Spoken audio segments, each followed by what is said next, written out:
Assalamualaikum warahmatullahi wabarakatuh. Kembali lagi di channel kami BTS, yaitu Berita Top Seminggu. Kali ini kami masuk ke episode yang kedua. Yang sebelumnya sudah membahas tentang logo halal yang terbaru. Kali ini kita mau membahas isu yang lagi hangat, yang lagi happening, yaitu dampak kelangkaan dan harga minyak mahal yang berpengaruh bagi pelaku usaha dan rumah tangga. Alhamdulillah, hari ini kami undang dan sudah hadir anggota DPRD fraksi PKS, Bapak Irwansyah. Siap. Kemudian pelaku usaha atau UMKM, Bu Winda Soraya. Ya. Langsung saja para penonton, kita langsung tanyakan ke Bapak anggota DPRD, Pak ya. Kalau boleh tahu Pak, nama Bapak Irwansyah SAGSH dari fraksi PKS, anggota DPRD Kota Medan fraksi PKS, Pak. Kalau boleh tahu Bapak aktivitas sekarang selain ngantor di kantor DPRD apa aja, Pak? Kalau sekarang ini kan kita memang lebih fokusnya di DPRD ya. Kalau sebelumnya juga kita bergerak sama dengan Bu Winda di UMKM ya. Kita punya usaha, kemudian dulu sambil juga kita melakukan advokasi terhadap masyarakat, baik itu proses litigasi maupun non litigasi. Alhamdulillah setelah diamanahkan sejak tahun 2019 kemarin, kita fokus dengan kerja-kerja di DPRD. Oke, kalau boleh tahu Pak, Bapak ini berada di komisi berapa di DPRD Kota Medan? Komisi 3. Komisi 3. Iya, yang membawahi ekonomi dan keuangan. Membawahi ekonomi dan keuangan. Kira-kira kerja-kerja apa saja itu Pak yang dibawa komisi 3 itu? Oh iya, tentunya kembali kepada fungsi legislatif ya. Kan fungsi legislatif itu ada 3. Pertama, budgeting, menganggarkan hal ini terkait dengan APBD kita, kemudian controlling, pengawasan, kemudian legislatif, membuat peraturan daerah. Mengenai kalau kerja-kerja kita di Komisi 3 tentunya ya kita kan punya counterpart ya, OPD. Memang sih fokus kita ini terkait pendapatan asli daerah, karena BP2RD ya counterpart kita langsung gitu. Jadi yang hal-hal yang berkaitan dengan PAD itu menjadi fokus utama kerja-kerja kita di Komisi 3. Oke, terima kasih Pak. Jadi ke Bu Winda dulu. Bu Winda ini pelaku usaha kafe atau UMKM ya Bu? Iya. Kegiatannya sehari-hari Bu selain kafe yang Ibu didirikan ini apa lagi? Sehari-hari selain ngurus anak ya Pak, apa sih namanya ya, bergerak di bidang konsultan sih, bareng sama suami, konsultan untuk perencanaan dan pembangunan daerah. Jadi kita juga baru buka 2 perusahaan untuk konsultan tersebut. Satu PT Winara, satu lagi PT Ataya. Selain di situ sih, di sini juga baru kafe. Berarti ini sampingan nggak ya? Nggak juga utama dan sampingan lah ya? Sampingan itu sebenarnya utama Bang. Utama ya? Karena kan menyangkut karyawan ya, memberikan lapangan pekerjaan jadi utama dia. Alhamdulillah. Pengalaman kakak awal buka kafe, mungkin bisa dijelaskan juga kafe kakak ini apa gitu namanya, alamatnya di mana gitu. Kalau kafe sih mungkin lebih familiar, orang bilangnya The Beer Coffee. Beer Coffee. Tapi The Beer Coffee itu kan ada bir ya, enggak sih, sebenarnya kepanjangan aja sih, kepanjangan dari Dapur Bumbu Ireng Rafatha dan Kopi. Sudah berdiri sih kalau di sini 1 tahun 3 bulan. Dulu awalnya di Karya Wisata. Terus karena lokasinya kurang strategis juga, sempit segala macam, jadi kita pindah kemari. Nah, di sini sudah 1 tahun 4 bulan lah. 1 tahun 4 bulan. Berarti ini dari awal yang di karya wisata memang namanya udah debir. Awalnya sih dapur bumbu ireng, tetap dapur bumbu ireng, Ah. cuman debirnya baru di sinilah kita singkat. Oh, disingkat debir. Makanya kalau memang orang awam melihat mungkin ya debir kirain kita jual bir ya kan. Padahal di sini nggak ada birnya ya kopi. Sebenarnya iya, karena kan dari penulisan juga kan sudah beda. Benar, benar. Bir sudah beda kan Benar. Bang. Tapi nggak apa-apa sih, daya tarik ya kan Pak. Jadi orang yang punya, yang merasa ada ya. mau cari tahu ya. Ada ya gitu Penasaran kan. gitu ya. Nah, dia duduk nih, nggak apa-apa dia duduk dia mau pesan gitu kan. Penasaran ya. Oke, kepada Bapak anggota DPRD perwakilan rakyat. Saya ini tanya sebagai rakyat, Pak ya. Siap. Saya juga Pak. Pelaku usaha, Bapak anggota DPRD, saya rakyatnya. Gitu. Udah berapa tahun Pak di anggota DPR? Sejak 2019, ini 2019. tahun ketiga ya. Tahun ketiga. Tahun ketiga ya. Berarti reses juga lah tuh. Sudah reses.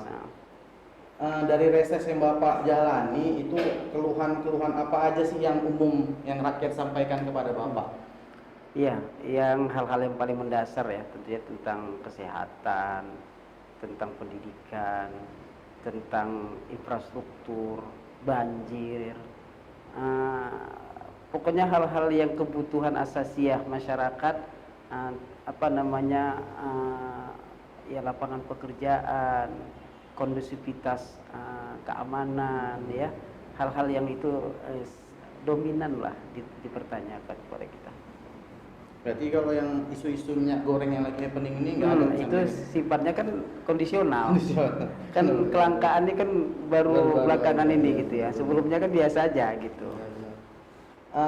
Sebagai anggota DPRD Kota Medan nih Pak, sebatas apa anggota DPRD itu bisa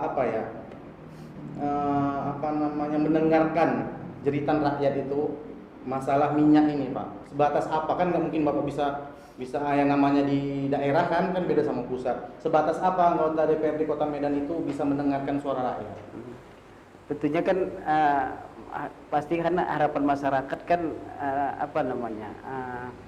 anggota dewan ini betul-betul bisa menyelesaikan persoalan, begitu ya. Benar.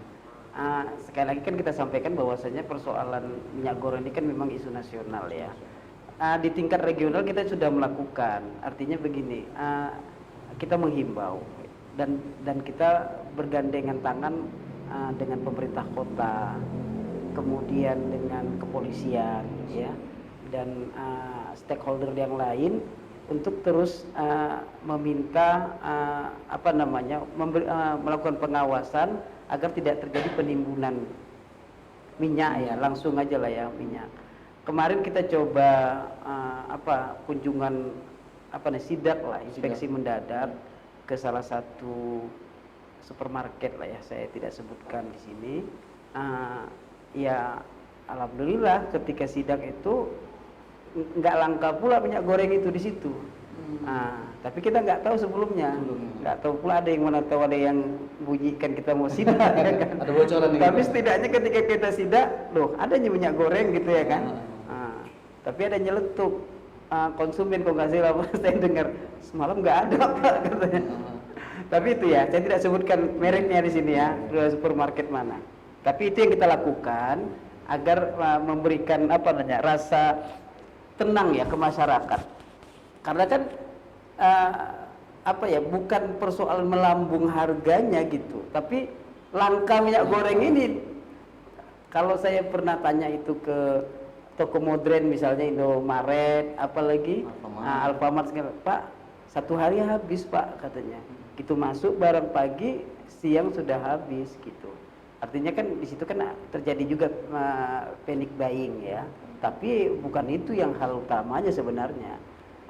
Setidaknya kalau kita bilang harga terjangkau, kemudian ketersediaan barang ada gitu ya. Kita kan sama-sama tahu bahwasanya di harga head berapa, 14.000 ya. 14.000, itu kan harga subsidi dari pemerintah. Kita nggak tahu lah sejauh mana subsidi pemerintah itu menjangkau semua perusahaan-perusahaan atau distributor itu ya.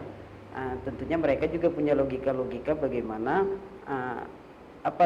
dengan harga yang layak dan cost produksi juga harus dipikirkan gitu. Saya pikir itu. Oke, ke Bu Indah lagi. Mungkin bisa sharing ke penonton kunci-kunci dalam atau kiat-kiat dalam memulai usaha gitu Kak. Apakah memang harus butuh modal yang besar ataukah modal keberanian aja udah bisa buka usaha? Kalau saya pribadi, keberanian memang utama. Kalau nggak berani ngapain berusaha ya kan Pak. Tapi kita harus, kalau kayak saya, kita harus tahu target market pasarnya. Maksudnya kita mau ambil yang kalangan apa nih gitu. Itu dulu kan.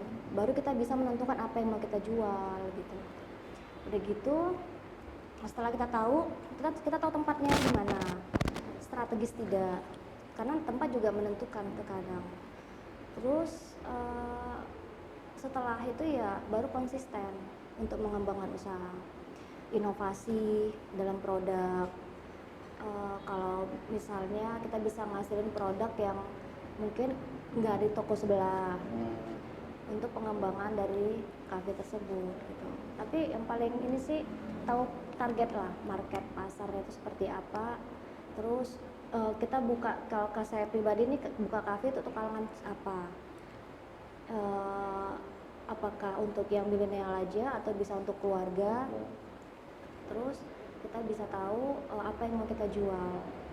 Setelah itu ya inovasinya apa untuk produk, untuk pengembangannya, dan konsisten sih yang utama. Karena kan kalau ke dalam membuka usaha kan pasti nggak naik terus, pasti ada turunnya, apalagi di zaman pandemi ya Pak. Kemarin kan sempat pandemi, apalagi sekarang juga masih pandemi sih. Terasa kali. Nah di situ konsisten itu yang perlu. Gitu. Ini kembali ke bahas minyak goreng nih Kak. Buat kakak pelaku usaha, apakah sangat terasa harga minyak goreng yang melambung tinggi dan langkanya susah mencari enggak Kak? Susah sih enggak, sampai sekarang sih enggak, cuman mahal iya. Karena gini, kalau misalnya minyak goreng mahal, karena kan kita kebanyakan di gorengan juga, kita juga ada penggorengan semua macam kan pakai minyak goreng. Jadinya kalau dia kemarin di sekisaran 14.000 itu masih bisa lah masuk, masih belum terasa profit kita tuh berkurang. Tapi begitu udah sekarang, kemarin beli 2 liter Pak itu harganya 40.000 sampai. Iya. 40 liter, berarti harga 1 liternya 20.000 kan Bang. Nah itu sudah terasa sekali, profit sudah Berkurang. harusnya kan mungkin bisa kita beli 40.000 bisa kita beli dalam 3 liter atau di 4 liter, sekarang kita cuma bisa 2 liter. Otomatis kan profit berkurang, belanjaan jadi bertambah gitu. Berarti sangat pengaruhnya besar Pak ya, sangat besar. Karena basicnya itu kan di minyak goreng kalau di pelaku usaha ya Pak. Kayak semua pakai minyak goreng, cuman dimsum aja yang nggak digoreng. Sama. Harapan kakak sebagai pelaku usaha kepada pemerintah untuk menormalkan harga minyak goreng yang saat ini sedang melambung, mumpung ada anggota DPRD juga ini Kak. Jadi kita bisa langsung sampaikan, nggak perlu ikut ke reses nih, kakak khusus langsung bisa disampaikan langsung ke ada orangnya di sini. Iya, ke Pak Irwansyah. Kalau di saya mungkin sama sih seperti yang lainnya ya kan Pak. Kemarin sih kan sudah baik sih waktu pemerintah menetapkan head ya. Yeah. Jadi tidak ada permainan di pasaran Pak. Kalau misalnya harga dilempar ke pasaran, kan pemerintah mencabut head dan melempar ke harga pasar. Nah itu yang ditakutkan Pak, kayak kemarin kan, begitu harga murah, semua udah panik buying kan, semua beli. Mungkin terkadang pun mereka beli bukan buat stok, tapi buat dijual lagi kan gitu kan. Nah begitu harga jadi habis di pasaran, begitu harga tinggi, makanya sekarang sudah banyak Pak. Karena Pak begitu harga tinggi langsung ada tuh minyak goreng.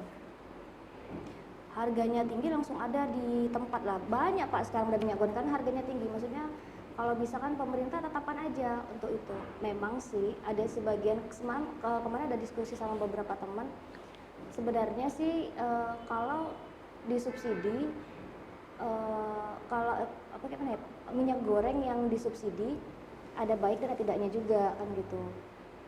Cuman kalau disubsidi baiknya banyak banget karena orang-orang yang menengah ke bawah, kalangan seperti pelaku usaha juga sangat membantu gitu Pak. Ya. Jadi sebaiknya kalau menurut kami ya Pak, keinginannya sih pemerintah tetapin aja harganya yang bisa membantu Kak gitu. Jadi semua masuk kalangan kecuali misalnya minyak-minyak yang ini ya yang tanpa subsidi kan itu bisa dibeli oleh kalangan menengah ke atas. Jadi ada pilihan dia Pak untuk pelaku usaha dan untuk orang yang menengah ke bawah sekian harganya. Kalau untuk yang pilihan yang untuk menengah ke atas kan ada yang harganya gitu Pak. Oke, terima kasih Kak Winda. Bapak, Bu Winda atau Kak Winda lebih akrab ya. Kita break dulu, ada yang mau lewat. Mungkin akan kita lanjutkan setelah break berikut ini.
Oke, kembali lagi di BTS Channel setelah dari ada tadi break.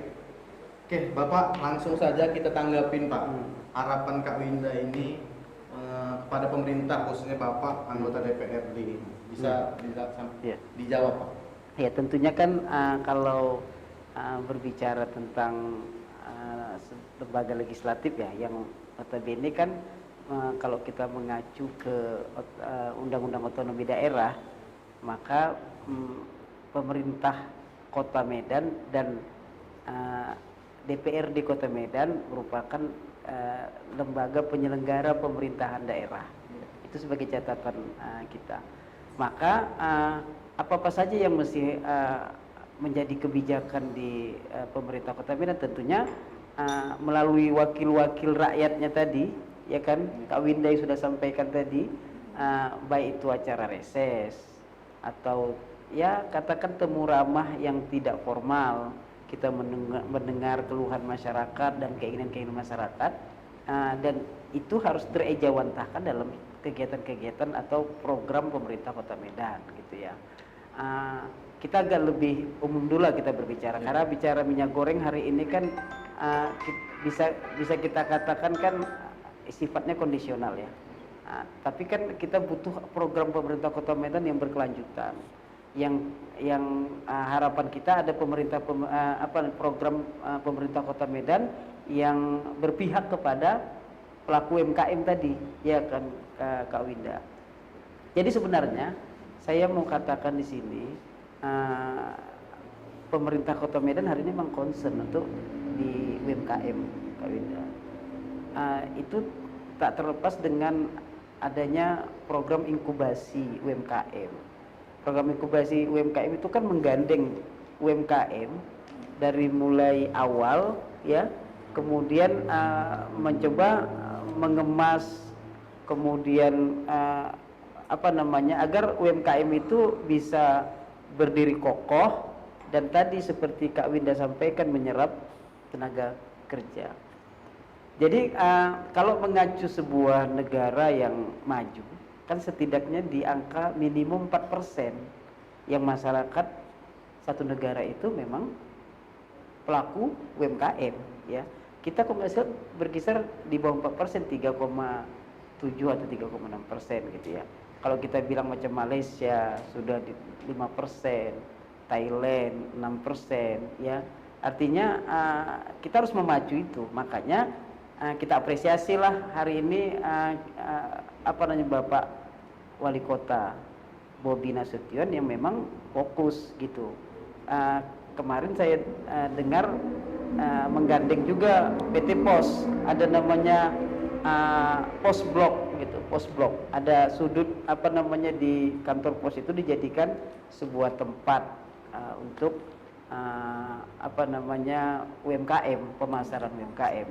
Kemudian pendataan UMKM yang secara terus-menerus dilakukan oleh Dinas Koperasi dan UMKM, ya. Itu kan juga bagian bagaimana pemerintah Kota Medan menggenjot terus apa namanya UMKM di Kota Medan. Kalau yang apa namanya yang hari ini populer tentang minyak gitu ya, itu kan bahagian. Memang kita tidak bisa menyederhanakan persoalan. Tentunya kami dari kalau kita mau berbicara sebuah partai politik hari ini, PKS hari ini sedang gencar-gencarnya mau mengusut itu tentang membentuk pansus kelangkaan minyak goreng itu. Itu kan bahagian apa namanya satu keputusan politik ya kita bilang agar masyarakat betul-betul didengar gitu keluhannya. Nggak bisa kita mengatakan apa namanya seperti saya sampaikan menyederhanakan persoalan kan nggak apa namanya bukan itu aja, UMKM kan bukan melulu di persoalan minyak goreng gitu ya kan. Tapi kan kita lihat di pasaran nggak bisa kita lepaskan juga minyak goreng itu, baik itu di pelaku UMKM atau di masyarakat secara umum. Semua makan di rumah pakai minyak goreng gitu. Jadi kan itu jadi kebutuhan asasiah gitu ya. Harapan kita sih memang terus kita mendorong pemerintah apa namanya, kalaupun seperti yang Kak Winda sampaikan memberi subsidi seperti itu, apa namanya yang bagi pelaku UMKM ada harga tertentu gitu ya. Kemudian yang menengah ke atas ada pilihan-pilihan. Tapi itu tak terlepas juga nanti bagaimana kontrol pemerintah dalam pelaksanaan itu, Kak. Ya, kita tahu kan hari ini bukan kita juga mau menyalahkan pemerintah, terus menyalahkan terus gitu. Masyarakat pun terus kita edukasi, Kak Winda. Ya, misalnya gini, program-program yang menyentuh masyarakat miskin. Ini kadang yang tak miskin pun berlagak miskin, ya kan? Yang harusnya dia tidak mendapat subsidi, minta subsidi. Ini kan jadi catatan juga sama kita ya. Selain kesadaran masyarakat yang terus kita harapkan semakin tinggi, kontrol pemerintah juga harus lebih besar terhadap hal itu. Tentunya kami tidak menafikan apa namanya pengawasan yang kami lakukan di pasaran. Setiap tahun pemerintah Kota Medan kan ada pasar murah ya, tapi biasanya itu dilakukan mendekati hari-hari besar gitu ya, hari-hari agama, misalnya Idul Fitri kalau di kalangan umat Islam, kemudian kalau di Nasrani, saudara-saudara kita Nasrani itu menjelang Natal dan Tahun Baru dan yang lain-lain lah kita katakan. Itu kan bagian bagaimana pemerintah Kota Medan menghadirkan program-program yang berpihak kepada masyarakat menengah ke bawah. Kalau kita berbicara pada apalagi program-program hari ini selain inkubasi, ini kan di Tuntungan ini, kalau nggak silap saya proyeknya itu di Kecamatan Tuntungan itu inkubasi UMKM. Tapi saya selalu saja sampaikan di setiap pertemuan, baik itu kegiatan yang formal, reses, kemudian sosialisasi peraturan daerah yang kita lakukan setiap bulannya, kita selalu tanya ketika ada masyarakat yang bertanya tentang mengeluh ya dengan persoalan perekonomian hari ini. Sebagai contoh saya ada satu audiens yang bilangkan tingginya tingkat perceraian hari ini Pak dengan masalah ekonomi ya kan, di mana pengangguran semakin banyak. Selain angkatan kerja hari ini cukup tinggi, tambah lagi dengan masa pandemi ya, terjadi pula lah mutasi bukan mutasi pemberhentian lah kita kan ya, tenaga PHK. Itu kan berimplikasi pada kehidupan sosial masyarakat. Lalu pada level-level tertentu, misalnya pemerintah Kota Medan kan ada di kelurahan itu dana kelurahan. Dana kelurahan itu besarnya beda-beda memang, ada yang 1,4, ada yang 1,7, ada yang cuma 700 juta. Tapi secara proporsional pemanfaatan penggunaan dana kelurahan itu dibagi dua, 60% persoalan yang menyangkut pada infrastruktur, ya sarana, drainase atau segala macam ya. Kemudian yang 40% adalah empowering, pemberdayaan. Itu bisa pelatihan-pelatihan kewirausahaan. Kalau sekarang ini kan ada marketing online ya, itu juga lagi digenjot. Dan di masing-masing kecamatan dan masing-masing kelurahan, saya lihat ada semacam inovasi, Kak Winda, ada kreativitas yang dibangun. Bagaimana UMKM yang ada, yang sudah dibina itu ada wadah lagi. Hari ini kan pemerintah Kota Medan kan membuat e-katalog untuk UMKM. Jadi UMKM itu harga-harganya sudah dimasukkan di e-katalog yang notabene nanti setiap kebutuhan pemerintah Kota Medan yang terkait dengan produk-produk tertentu, maka e-katalog ini kan bagaimana menggerakkan perekonomian itu, ya. Ini yang dilakukan oleh pemerintah Kota Medan. Kita lakukan pengawasan secara terpadu di setiap kebijakan pemerintah Kota Medan. Saya pikir itu. Oke, Pak. Itu Bapak tadi sudah menyampaikan program-programnya juga. Tadi ada inkubasi, Pak, ya, inkubasi UMKM, ada e-katalog juga. Satu lagi yang pengen saya tanyakan, Pak. Itu Bapak sebutkan tadi dana kelurahan. Yang Bapak bilang tadi juga UMKM itu ada dananya. Saya ingat dulu kemarin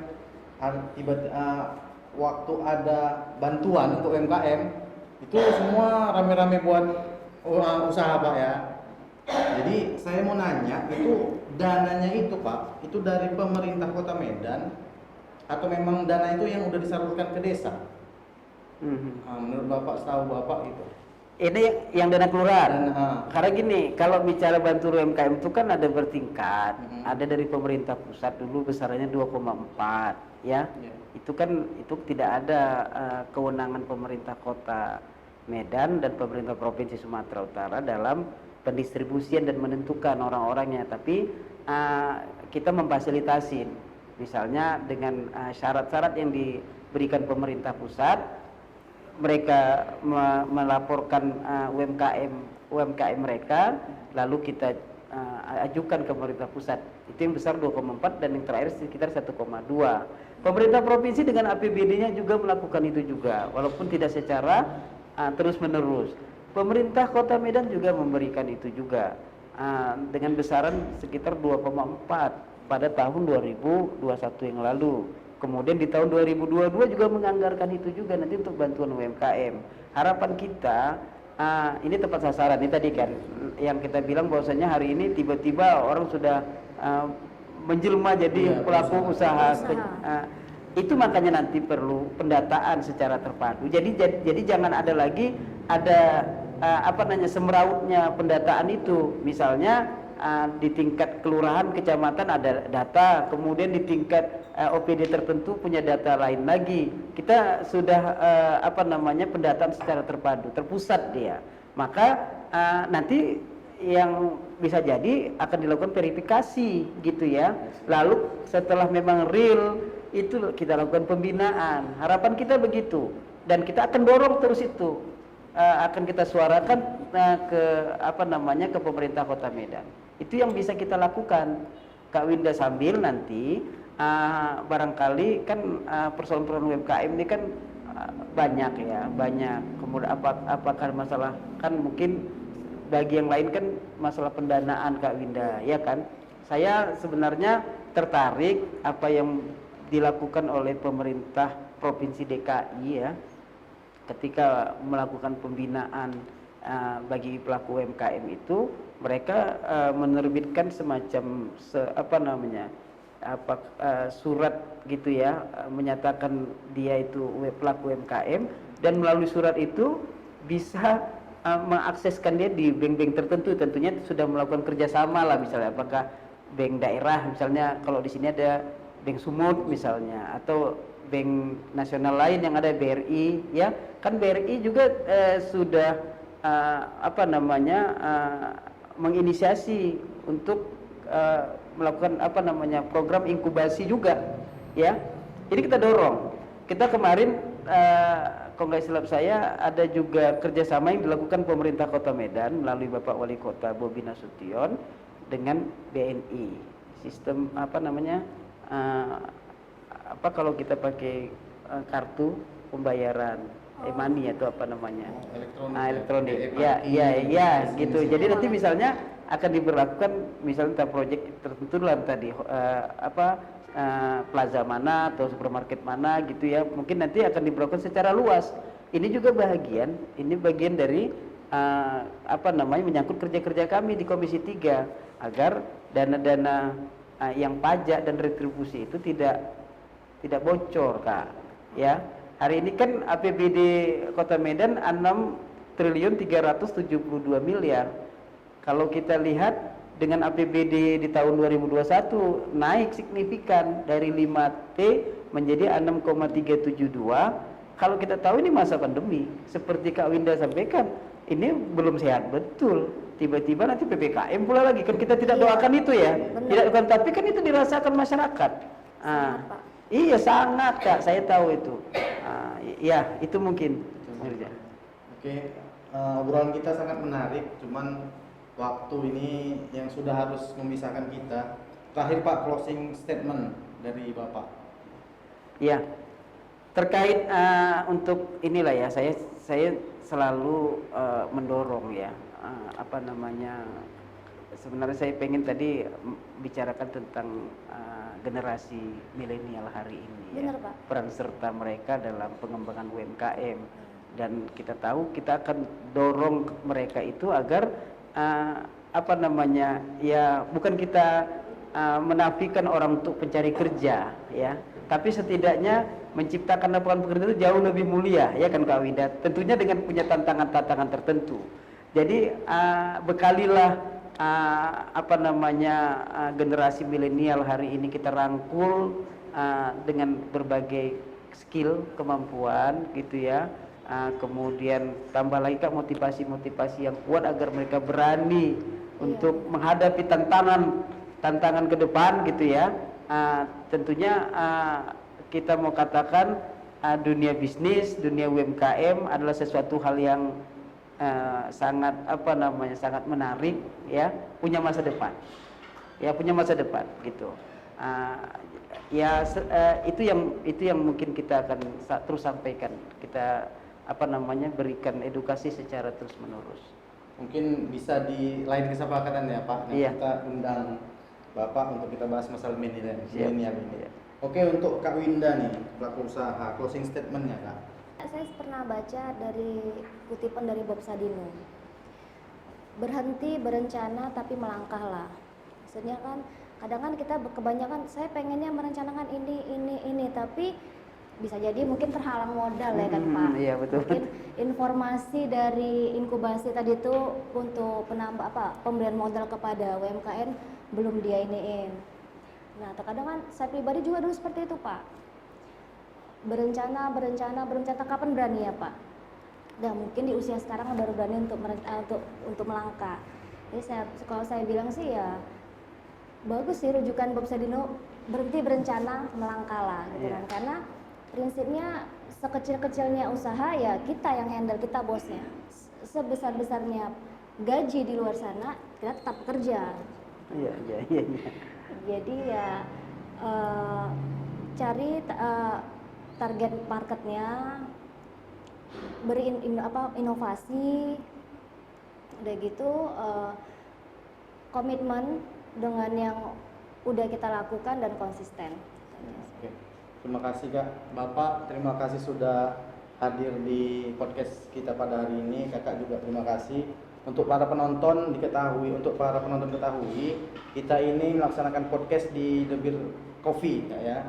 The Beer Coffee itu buka operasinya mulai jam 12 sampai jam 12 malam. Dan di hari Jumat, Sabtu, Minggu, Rabu, Jumat, Sabtu dan Minggu itu ada live musik. Mungkin kawan-kawan yang mau nongkrong, bawa keluarga, pasangan bisa di sini. Harga insya Allah terjangkau lah ya, terjangkau. Sampai sini dulu obrolan kita pada hari ini. Kita akan lanjutkan di episode selanjutnya. Terima kasih sudah bergabung. Jangan lupa like, komen, dan subscribe. Terima kasih. Mudah-mudahan channel ini semakin terbaik. Wassalamualaikum warahmatullahi wabarakatuh.